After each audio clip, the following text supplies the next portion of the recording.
Quran itu kalau kita sudah dekat dengan Quran, itu insya Allah akan terjaga dari keburukan. Sekalipun belum hafal, rajin baca aja. Rajin baca. Rajin baca. Sehari baca, insya Allah itu akan terjaga dari keburukan. Karena burhan itu tidak pernah ditampilkan dalam Al-Quran kecuali salah satu maknanya penjaga dari keburukan. Ya, itu yang menjadikan diantara orang mulia. Cobalah baca kisah-kisah orang saleh. Pernah kejadian setelah itu digoda, ada seorang tuan rumah bawa dia ke dalam, digoda, kalau enggak saya teriak kamu akan perkosa saya.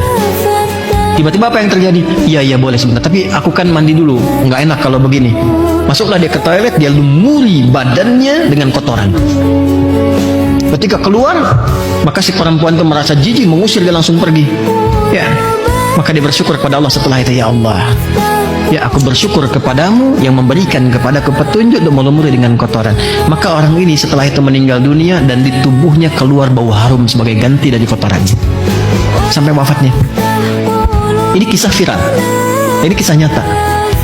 Makanya baca tuh yang nyata-nyata. Oh, anak sekarang gua bacanya dongeng gitu kan, yang fiktif-fiktif. Baca yang nyata-nyata banyak kok. Kalau yang asli kenapa baca yang fiktif gitu kan? Ya, itu yang kita harus banyakin gitu. Nah ini burhan itu nah Quran itu disebutnya burhan. An-nur wal burhan. Cahaya yang menghilangkan kegelapan. Gelap itu kan banyak maknanya. Gelap itu bisa dosa. Gelap itu bisa kalut, sedang gelisah, sedang kalut, ambil wudhu, buka mushaf, baca Quran, tenang. Ketika maksiat ada burhan, terjaga. Itulah Quran. Dan kalau ada orang salah, terjebak dalam keburukan, bukan direndah-rendahkan, dibimbing untuk jadi baik. Saya kadang suka heran juga gitu ya. Memang ada orang salah, kesalahannya banyak, tapi kalau dia masih hidup, bantu dia tobat. Ya, jadi bukan kita sibuk untuk menghujat, bantu supaya bertobat. Bagaimana bertobat itu? Tobat itu kembali kepada jalan yang benar.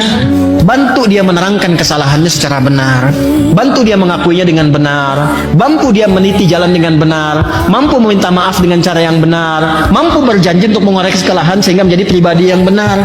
Sehingga kita banyak diuntungkan. Kesalahannya terbuka, dosa-dosanya terampuni, yang kurang bisa diperbaiki, yang salah kemudian juga diperbaiki, dihukum sesuai dengan kesalahan, dan untungnya dia tobat menjadi yang baik. Terus apa untungnya dengan menjelekkan orang, menghujat orang? Apa untungnya? Tidak ada. Kesenangan, kepuasan, puas menghujat orang. Apa? Kalau mau dihujat, yang dihujat itu keburukan perbuatannya, bukan orangnya. Perbuatannya yang dicela, penipuannya yang dicela, ya. Apa lagi? Korupsinya yang dicela, judinya yang dicela, pencuriannya, pembunuhannya yang dicela. Itu yang dicela.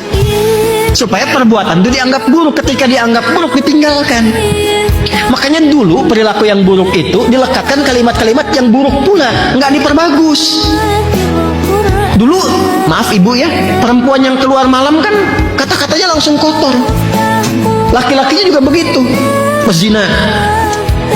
Bahkan petugas Belanda pun, ya, kalau ada orang yang berbuat zina di prajuritnya sendiri, itu dibawa ke halaman luas, dicoreng tuh, itu hidungnya pakai arang, sehingga kelihatan belang, maka disebut hidung belang.